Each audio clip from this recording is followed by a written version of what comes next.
Топ-3 игры на микроволновку. Первое. Biswarm.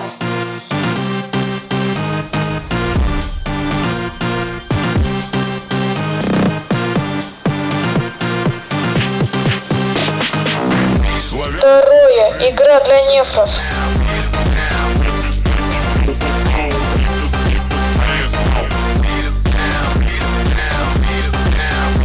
Нифига не прогрузился Унтик. А если ты хочешь еще видео, то подписывайся на канал, ставь лайк и пиши идею ролика в комментарии.